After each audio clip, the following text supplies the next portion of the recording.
In the year 2281, the Mojave wasteland is a battleground. NCR patrols clash with Legion raiding parties. Tribes are forced into treaties, and caravans vanish along war-torn highways. But in the middle of this chaos, one city stands untouched: New Vegas. It glows like a monument to a world long gone. Lit casinos, clean streets, and no raiders in sight. And at the top of it all, watching from a darkened tower, is a man who hasn't taken a breath in over 200 years. Mr. House. To most in the Mojave, he's a ghost, a face on a screen, a name spoken in fear and awe. But Robert House wasn't born in the post-apocalypse. He was forged in the old world, shaped by wealth, genius, and a single obsession: survival. Long before the bombs fell, House built an empire from circuits and steel. He predicted the end, prepared for it, and when the world ended, he lived. Not just in memory or in name, but in the flesh, preserved inside a tomb of machines. This is the story of how one man saved a city, defied death, and tried to rebuild the future exactly how he wanted it. Because in a world full of chaos and ruin, Mr. House didn't adapt to the wasteland. He made the wasteland adapt to him.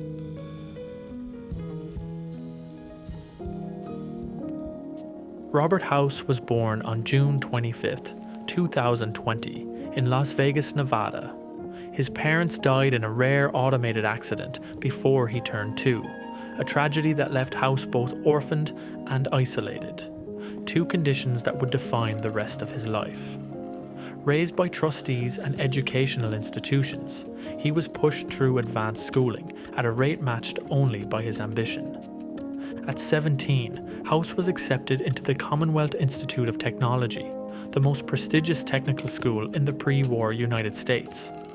He excelled in mathematics, theoretical physics, and business systems. But his defining trait was control. He didn't just solve problems, he anticipated them, planned for them, and structured every move to minimize uncertainty. He distrusted chance. Everything had to be engineered. In 2042, at the age of 22, House founded Robco Industries. The company rapidly expanded into military contracts, civilian automation, and digital infrastructure. Robco terminals became the backbone of government and corporate networks.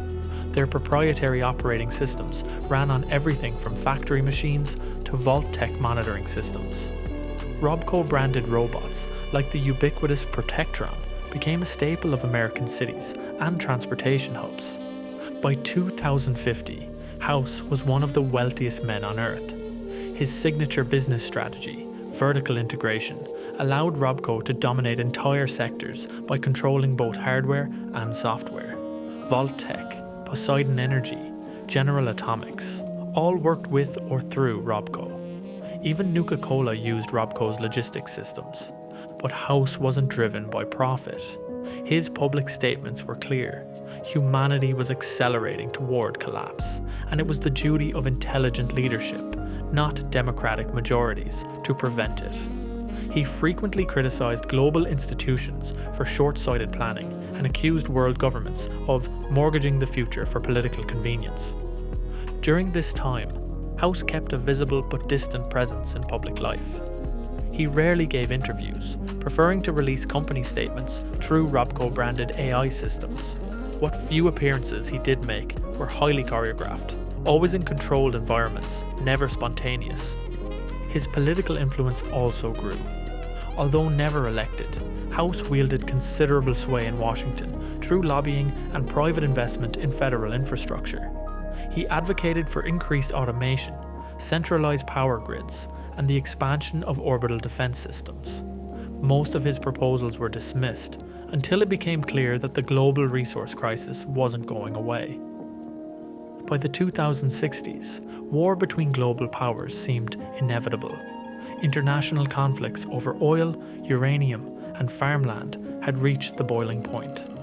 As the United States shifted toward martial law and nationalized production, House quietly redirected Robco's priorities.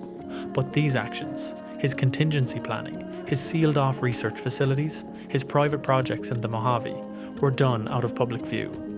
To the world, Robert House remained a billionaire recluse, eccentric, brilliant, and perhaps overly paranoid.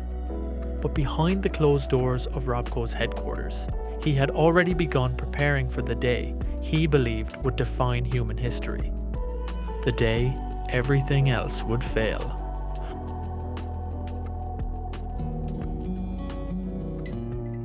On October 23rd, 2077, the world ended. Thousands of nuclear warheads launched within minutes. No one knows who fired first, but in 2 hours, human civilization collapsed. Except in Las Vegas. Robert House had been preparing for that moment for decades, not with bunkers or vaults, but with technology. Years earlier, he had quietly acquired decommissioned orbital weapon platforms left over from the US military. Then, using Robco engineers and his private resources, he reactivated and upgraded them. By the time the war began, those satellites were under House's direct control, standing by in orbit. As missile alerts flooded the US mainland, House's systems went live. He didn't wait for federal orders. He launched his defense network manually. In the chaos of the Great War, when communications broke down and counterstrikes blanketed every major city, House's satellites shot down 68 of the 77 nuclear warheads aimed at Las Vegas. It wasn't a perfect defense. The remaining 9 warheads struck areas on the outskirts of the Mojave, scarring the region. But the Strip itself, its casinos, towers, and electrical infrastructure remained intact. No vault, no cryogenics, just a city shielded by one man's foresight. Inside the Lucky 38, House was already sealed in. The tower was more than just a casino. It was a fortress designed to preserve his body indefinitely. Medical pods, automated systems, and life support protocols ensured he could live long past the natural limits of the human body. The key was control, keeping his biological functions on permanent life support while his brain was gradually integrated into a network of computational systems. But something went wrong. A miscalculation in the timing of the warhead's detonation created a brief power fluctuation that corrupted part of his preservation systems. The result wasn't immediate death, but a coma. His body remained alive, maintained by the automated routines he'd put in place, but he was unaware, unable to issue commands or resume consciousness. For over 60 years, House lay in stasis. During that time, the Mojave descended into chaos. Tribes fought over territory, raiders and warlords claimed the ruins, and Las Vegas, though structurally intact, was abandoned and silent. It wasn't until 2138 that House's systems fully recovered and restored his cognitive functions. He awoke into a wasteland, but a wasteland where his city still stood. The Strip's power grid flickered back online. The Lucky 38's Securitron army rebooted, one unit at a time. By 2027-40, Mr. House had made contact with the outside world again. The NCR was moving east, expanding its territory. Caesar's Legion was rising across the Colorado, but between them stood House and the untouched Strip, glowing in the desert night. He had missed the war, but he had survived it. And now, he was ready to rule what came after.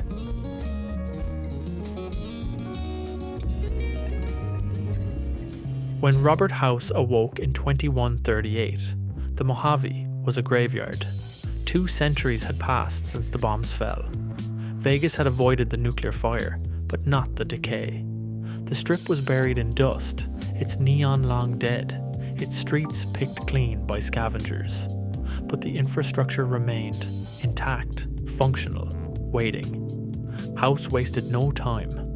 His Securitron army, a fleet of pre-war protectors stored beneath the Lucky 38, was reactivated and deployed. Most were early model units, limited in firepower, but sufficient for re-establishing control. With no formal government in the region and no local factions capable of resisting, House moved swiftly to reclaim the city. But even a genius needed manpower. House turned to diplomacy. Using the image of a wealthy pre-war savior, he reached out to nearby tribes and groups scattered across the Mojave. 3 of them, the chairman, the Omertas, and the White Glove Society, were invited to the strip under strict conditions. Each group was given a casino to run, land to occupy, and protection from outside threats. In return, they were bound to House's rules. No expansion, no internal warfare, and no refusal of his authority. It wasn't a partnership, it was a calculated distribution of power. These tribes became the 3 families, House's vassals in name, but tools in function. He reshaped them into images of old-world affluence, dressing up brutality with tuxedos and cocktail bars. The strip began to flicker back to life. Signs lit up again. Chips clinked against green felt. Tourists, first scavengers, then NCR prospectors, returned. To protect his investment, House established a perimeter around the strip. Securitrons patrolled the gates and refused entry to anyone not sanctioned. He blocked off the roads, rewired the power grid, and re-established control over Hoover Dam's transmission lines through secret channels. By the early 2020s, House's influence extended beyond the strip. He installed Securitron checkpoints across Freeside, controlled water distribution routes, and ran discreet surveillance operations from hidden hubs around the Mojave. But unlike NCR bureaucracy or Legion brutality, House governed silently. His face appeared only on monitors. His voice spoke through terminals. There were no town halls, no elections, no visible government. Just one man, wired into the walls of a city. Most people in the Mojave had never seen him. Fewer believed he was even real. Rumors spread. House was a ghoul, an AI, a myth. But to those who worked for him or crossed him, he was something much more tangible. He paid well. He protected his territory. And if you stepped out of line, his machines didn't ask questions. In less than a decade, New Vegas had become the safest, cleanest, and most advanced location in the entire Mojave. Not because the world had recovered, but because House had reasserted control. He hadn't just survived the apocalypse, he was rebuilding from it.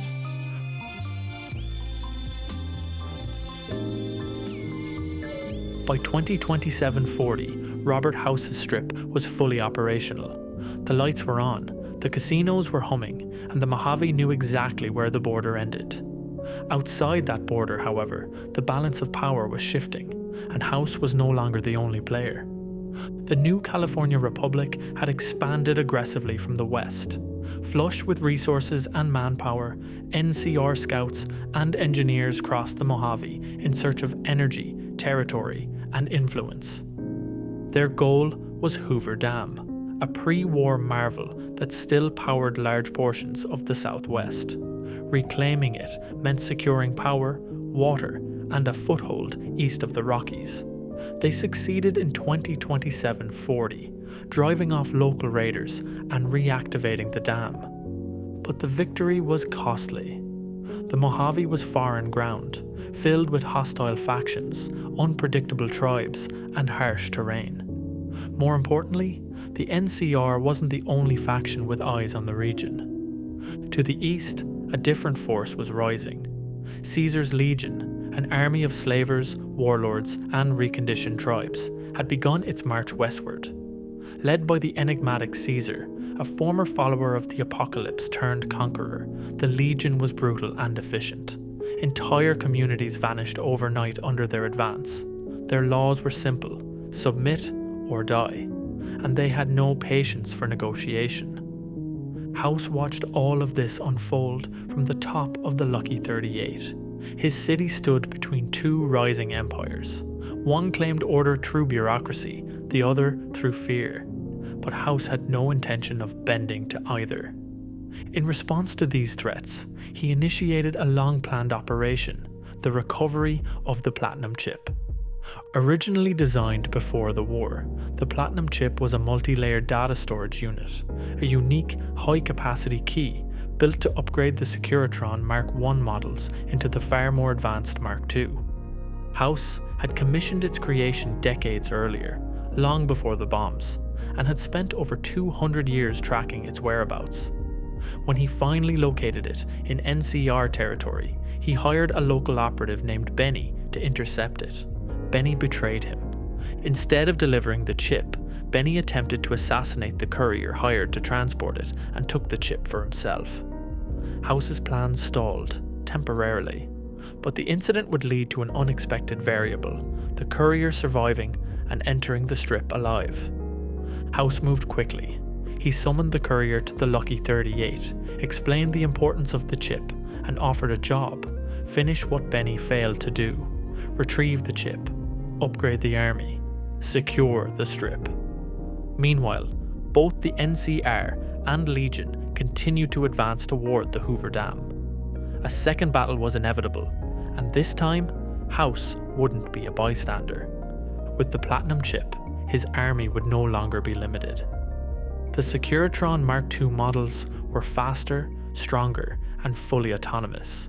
No more weak patrols, no more vulnerabilities. If House got the chip, the strip wouldn't just be a city, it would be a fortress. And in the Mojave, where nations were crumbling and armies were moving, that made him a major power.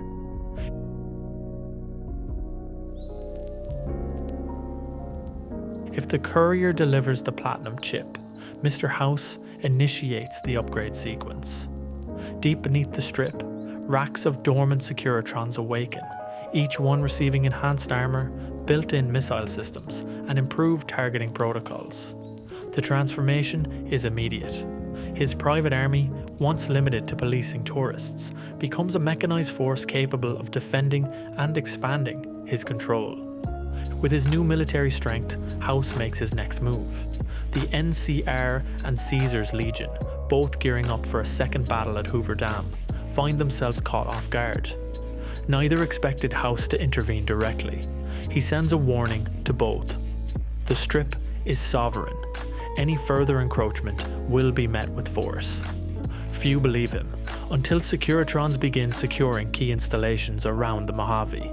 Helios 1, Repcon headquarters, and long-abandoned bunkers fall under House's influence.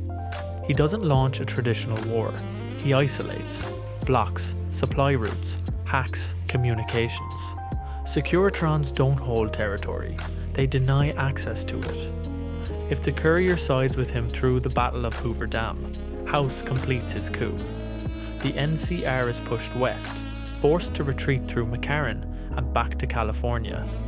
The Legion collapses after Caesar's death, or if he's still alive, House ensures he doesn't stay that way. Securitrons establish permanent presence along the 188, Freeside checkpoints tighten, and Mojave outposts go silent one by one. With the strip fully secured and the Mojave under his surveillance, House declares New Vegas an independent entity, technically a city-state, ruled directly by him through machine enforcement. No elections, no legislature, no room for dissent, but no chaos either. Crime vanishes. Raiders are exterminated. Caravans pass safely under Securitron escort. Roads are repaired. Power becomes stable. For the average wastelander, life under House might be restrictive, but it's also safer, cleaner, and more predictable than anything offered by the NCR or Legion. House's plans don't stop there. With the Platinum chip and Repcon's technology, he revives his oldest project, space. Pre-war schematics indicate he intended to launch orbital platforms and satellites, eventually establishing human colonies beyond Earth. In his view, the Earth was always a fragile basket. If humanity were to survive long term, it needed to look upward. House's victory was never meant to be permanent. It was conditional, dependent on systems that required constant maintenance, centralized control, and uninterrupted authority. For a time, it worked. The Mojave stabilized, the strip held, order replaced chaos. But House's greatest flaw was also his greatest strength. Everything depended on him. Without succession, without redundancy beyond machines, loyal only to his voice, New Vegas became brittle. When that voice vanished, whether through death, system failure, or isolation, his empire didn't adapt. It froze. The Securitrons did what they were programmed to do, nothing more. And the wasteland, patient as ever, moved in.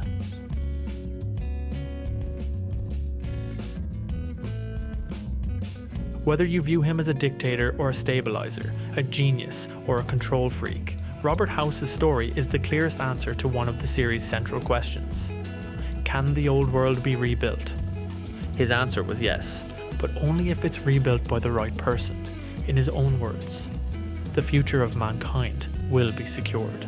I'm not offering you an opportunity, I'm offering you certainty. By the time of the Fallout television series, the fate of New Vegas is no longer ambiguous. The Strip is gone. The casinos that once glowed untouched in the desert now sit in ruin, overrun by deathclaws. Predators where tourists once walked.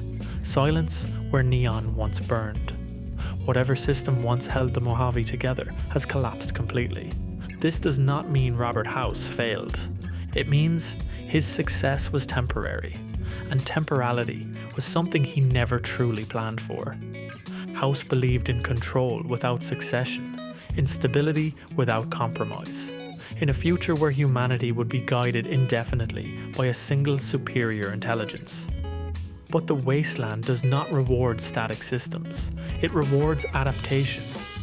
When House disappeared from the equation, there was nothing left to evolve. The machines endured. The city did not. In the broader context established by the show, House is no longer unique.